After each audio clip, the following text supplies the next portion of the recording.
اعوذ باللہ من الشیطان الرجیم، بسم اللہ الرحمن الرحیم۔ اب یہاں وہ مال غنیمت کا حکم بیان ہو رہا ہے۔ وَاعْلَمُوا، جان لو، انما غنمتم من شیء، جو بھی غنیمت تمہیں حاصل ہوئی ہے، فَأَنَّ لِلَّهِ خُمُسَهُ، تو اس کا خمس، پانچواں حصہ تو اللہ کے لیے ہے، وَلِلرَّسُولِ، اور رسول کے لیے ہے، وَلِذِي الْقُرْبَى، اور رسول کے قرابت داروں کے لیے ہے۔ یہ بات سمجھ لیجئے یہاں اچھی طرح کہ در حقیقت حضور صلی اللہ علیہ وسلم کا جو معاش کا معاملہ تھا،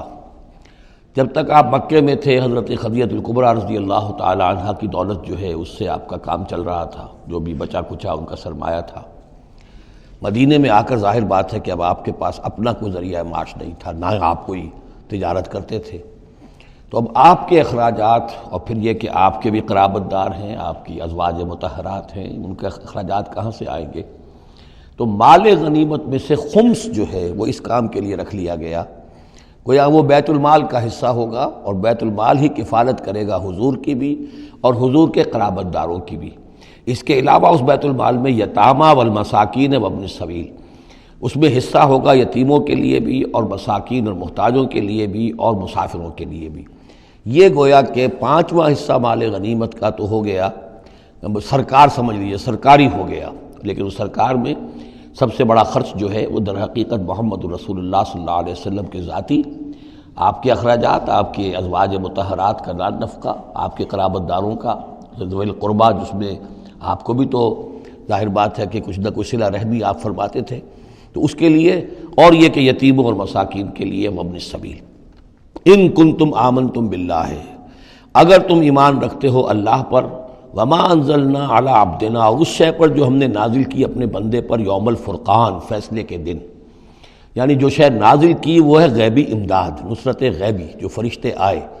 ظاہر بات ہے کہ وہ ایک انسین جو ہے غیب کا معاملہ ہے، فرشتوں کو دیکھا تو کسی نے نہیں، تو جیسے وحی آتی تھی حضرت جبرائیل لے کر آتے تھے تو اس پر ایمان رکھتے ہو کہ یہ قرآن جو ہے اللہ کی طرف سے ہے، ایسے ہی تمہیں یقین ہونا چاہیے کہ اللہ تعالیٰ نے اپنا وہ وعدہ پورا فرمایا اور اللہ تعالیٰ نے فرشتے بھیجے۔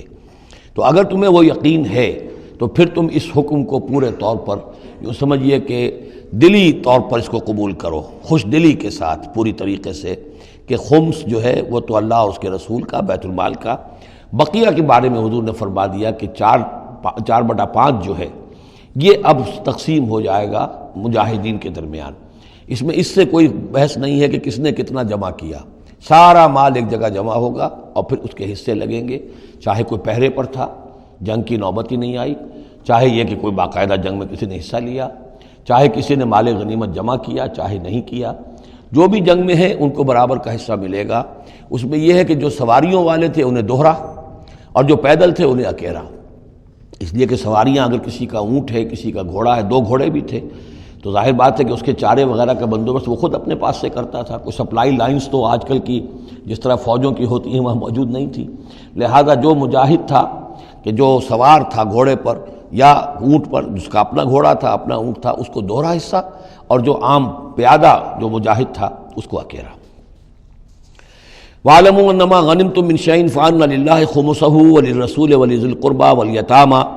وَالْمَسَاكِينِ وَابْنِ السَّبِيلِ إِن كُنتُمْ آمَنتُم بِاللَّهِ وَمَا أَنزَلْنَا عَلَىٰ عَبْدِنَا يَوْمَ الْفُرْقَانِ يَوْمَ الْتَقَى الْجَمْعَانِ، اس فرقان والے دن، فیصلے کے دن، جس دن کی 2 فوجیں بھڑ گئی تھیں۔ وَاللَّهُ عَلَىٰ كُلِّ شَيْءٍ قَدِيرٌ، اور اللہ تعالیٰ ہر چیز پر قادر ہے۔ إِذْ أَنتُم بِالْعُدْوَةِ الدُّنْيَا وَهُمْ بِالْعُدْوَةِ الْقُصْوَىٰ، اصل میں یہ جو وادی ہے جس میں بدر واقع ہوا ہے، یہ ایک گھاٹی سی ہے جو دونوں کناروں کے اوپر تو بہت تنگ ہے، لیکن درمیان میں بہت کھل کر میدان بن جاتا ہے۔ اس کا ایک سرا جو ہے وہ شمال کی طرف نکل جاتا ہے اور وہ جا رہا ہے شام کی طرف، ایک سرا جنوب کی طرف ہے اور وہ جاتا ہے مکے کی طرف، ایک مشرق کی طرف آتا ہے کہ جو مدینے کی طرف آ رہا ہے، اور اکثر و بیشتر جو پہلے حاجی جاتے تھے وہ اسی راستے پر تھے، یہی راستہ تھا۔ اب تو جو نیا طریق الہجرہ بڑی اعلیٰ سڑک بن گئی ہے تو لوگوں کو ان مقامات سے گزرنے کا موقع نہیں ملتا، ورنہ بدر سے ہو کر ہی راستہ گزرتا تھا۔ تو ایسا ہوا ہے کہ اللہ تعالیٰ کی طرف سے ایسی اسکیم بن گئی، تدبیر ایسی ہو گئی کہ عین بر وقت پہنچے، وہ جو مدینے والا سرا تھا جو قریب تھا مدینے کے اس وادی کا، اس پر حضور پہنچے، اور عین اسی وقت جو دور والا سرا تھا، گھاٹی جہاں پہ ختم ہو رہی تھی جنوب کی طرف، وہاں وہ قریش بھی پہنچ گئے بر وقت۔ جب تم تھے ورلے کنارے پر اور وہ تھے پرلے کنارے پر، اذ انتم بالعدوۃ الدنیا، دنیا ادنا کا مؤنث ہے قریب تر، وہم بالعدوۃ القصویٰ، اور وہ تھے پرلے کنارے پر، والرکب اسفل منکم، اور وہ جو قافلہ تھا وہ تم سے نیچے تھا، نیچے ہو کر گزر گیا تھا، یعنی اس کے بعد پہاڑوں کی ایک رینج تھی اور اس کے بعد پھر تہامہ کا میدان تھا۔ تو ابو سفیان نے یہ کیا تھا کہ قافلے کو لے کر اس بدر کی گھاٹی میں داخل ہی نہیں ہوئے، ادھر سے تو وہ پیغام بھی بھیج دیا تاکہ فوج ادھر سے آئے، تاکہ مسلمانوں کی توجہ بھی ہو تو فوج کی طرف ہو جائے، اور اسی میں وہ داؤ لگا کر اپنے قافلے کو بچا کر نکال کر لے جائیں، اور وہ تہامہ میں ساحل کے ساتھ ساتھ ہو کر نکل بھی گئے۔ وَلَوْ تَوَاعَدتُّمْ لَاخْتَلَفْتُمْ فِي الْمِيعَادِ، اور اگر تم لوگوں نے آپس میں معاہدہ کیا ہوتا کہ فلاں وقت پر ہمیں پہنچنا ہے، ہو سکتا ہے کہ تم ایک ساتھ نہ پہنچ سکتے، اختلاف ہو جاتا، جیسے اپوائنٹمنٹ ہوتی ہے فلاں وقت پہ میں بھی پہنچوں گا آپ بھی پہنچ جائیں تو کچھ نہ کچھ آگے پیچھے ہو جاتا ہے، تو اگر تم طے کر کے بھی آتے تو اتنا نہ ہوتا جتنا کہ ہم نے اپنی مشیت اپنی تدبیر سے کر دیا کہ عین وقت پر تمہیں وہاں پہنچا دیا۔ اس کی وجہ کیا تھی؟ ہم چاہتے تھے کہ یہ ٹکراؤ ہو جائے اور یہ بات واضح ہو جائے کہ جان لیں اہل مکہ کہ اللہ تعالیٰ کی نصرت کس کے ساتھ ہے، اس کے عوام بھی سمجھ لیں۔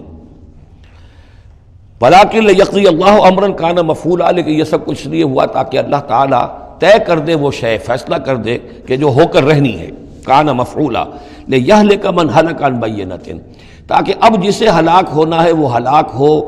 بات کے واضح ہو جانے کے بعد۔ اب بھی عوام کی اگر آنکھیں نہیں کھلتی تو پھر گویا کہ وہ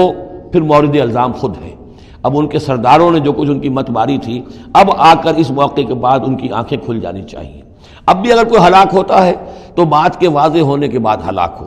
لِيَهْلِكَ مَنْ هَلَكَ عَنْ بَيِّنَةٍ وَيَحْيَىٰ مَنْ حَيَّ عَنْ بَيِّنَةٍ، اور جسے جینا ہے، جس کی زندگی ہے روحانی زندگی، اور جو سیدھے راستے پر آنا چاہتا ہے وہ بھی اس بینہ کی بنا پر وہ سیدھے راستے پر آ جائے اور حیات معنوی حاصل کر لے۔ وَإِنَّ اللَّهَ سَمِيعٌ عَلِيمٌ، اور یقیناً اللہ سب کچھ سننے والا اور جاننے والا ہے۔ اِذْ يُرِيكَهُمُ اللَّهُ فِي مَنَامِكَ قَلِيلًا، جبکہ اللہ تعالیٰ آپ کو دکھا رہا تھا اے نبی ان کو آپ کی نیند میں کم۔ حضور نے خواب میں دیکھا کہ کوئی بڑی طاقت نہیں ہے، بڑی تھوڑی سی جمعیت ہے قریش کی جو آئی ہے، حالانکہ 1000 کا لشکر تھا۔ وَلَوْ أَرَاكَهُمْ كَثِيرًا، اور اگر آپ کو دکھایا ہوتا کہ وہ بڑی بڑی تعداد میں آ رہے ہیں، لَفَشِلْتُمْ، اور آپ نے وہ بات بتائی ہوتی صحابہ کرام کو، اپنے ساتھیوں کو، تو اے مسلمانوں پھر تم کمزوری دکھاتے، تم ڈھیلے پڑ جاتے۔ وَلَا تَنَازَعْتُمْ فِي الْأَمْرِ، اور معاملے کے اندر پھر کوئی ایک اور تنازع کھڑا ہو جاتا کہ ہمیں یہاں جنگ کرنی بھی چاہیے کہ نہیں۔ وَلَٰكِنَّ اللَّهَ سَلَّمَ، لیکن اللہ تعالیٰ نے سلامتی پیدا فرما دی۔ إِنَّهُ عَلِيمٌ بِذَاتِ الصُّدُورِ، یقیناً وہ جو کچھ سینوں کے اندر ہے اس سے واقف ہے۔ اس کی توجیہ یہ کی ہے مفسرین نے کہ اگرچہ نبی کا خواب جھوٹا نہیں ہو سکتا، یہ نہیں تھا کہ حضور کو جو خواب دکھایا گیا وہ غلط تھا، اصل میں ان کی جو معنوی حقیقت تھی وہ دکھا دی گئی۔ ایک ہے کسی شے کے اندر جو کمیت ہے، کوانٹیٹیو ایلیمنٹ ہے اس کا، ایک ہے جو اس کی کیفیت ہے، جو اس کے اندر اصل حقیقت ہے۔ تو یہ بات جو ہے اچھی طرح سمجھ لینے کی ہے کہ مکے سے جو اصل نفری آئی تھی وہ تو ان عوام الناس کی تھی کہ جن کو بارے میں جن کو معلوم تھا کہ محمد ہمارے بہترین آدمی ہیں صلی اللہ علیہ وسلم، اور جو ان کے ساتھی ہیں وہ ہمارے گلے سرسبد ہیں، ہمارے خاندان کے قریش کے بہترین لوگ ہیں، اور پھر یہ کہ انہوں نے کوئی جرم نہیں کیا ہے، کوئی ظلم نہیں کیا ہے، وہ صرف ایک خدا واحد کا کے ماننے والے اور جو ہے وہ نیکیوں کا حکم دینے والے ہیں۔ تو جو ان کے ہاں جو بھی جس کو ہم کہتے ہیں سائلنٹ میجورٹی، عوام الناس، ان کے دل اپنے لیڈروں کے ساتھ نہیں تھے۔ آ تو گئے تھے، وہ ظاہر ان کا جبر تھا، ان کا فیصلہ تھا، لیڈروں کا حکم تھا، آ گئے تھے، لیکن مارے باندھے کو آئے ہوئے تھے۔ ان کے دلوں کے اندر وہ بات نہیں تھی کہ جو کسی ایسے لشکر میں ہوتی ہے کہ جو سمجھتا ہے اپنے آپ کو برحق، ہم حق کے لیے لڑ رہے ہیں، تو اس کے اندر جو طاقت ہوتی ہے اس لڑنے والے کے اندر، وہ اس شخص میں نہیں ہوتی کہ جو مارے باندھے کو لے آیا گیا ہو اور خود اسے اپنے دل میں یہ یقین نہ ہو کہ میں حق کے لیے لڑ رہا ہوں۔ اس اعتبار سے معنوی طور پر جو ان کی کیفیت تھی اس کے اعتبار سے وہ واقعتاً کم تھے۔ تو حضور کو خواب میں اللہ تعالیٰ نے ان کی اصل حقیقت دکھائی۔ وَإِذْ يُرِيكُمُوهُمْ إِذْ الْتَقَيْتُمْ فِي أَعْيُنِكُمْ قَلِيلًا وَيُقَلِّلُكُمْ فِي أَعْيُنِهِمْ، مزید برآں اللہ نے یہ کیا کہ جب دونوں لشکر ٹکرائے ہیں تو ایسی کیفیت پیدا کر دی کہ مسلمانوں کو بھی وہ تھوڑے لگ رہے تھے کہ کوئی زیادہ لوگ نہیں ہیں، اور انہیں بھی مسلمان تھوڑے نظر آ رہے تھے۔ یعنی یہ کہ ہر صورت اللہ نے ایسی بنا دی تھی کہ جنگ ہو اور ڈٹ کر ہو، تاکہ یہ صورتحال جو ہے یوم الفرقان ہونا اس کا بالکل واضح ہو جائے۔ اگر کسی وجہ سے وہ کرنی کترا جاتا معاملہ اور جنگ نہ ہوتی، مقابلہ نہ ہوتا، تو جس طریقے سے کہ اللہ اس کو فیصلہ کن دن بنا دینا چاہتا تھا، یوم الفرقان فیصلے کا دن، وہ صورتحال پیدا نہ ہوتی۔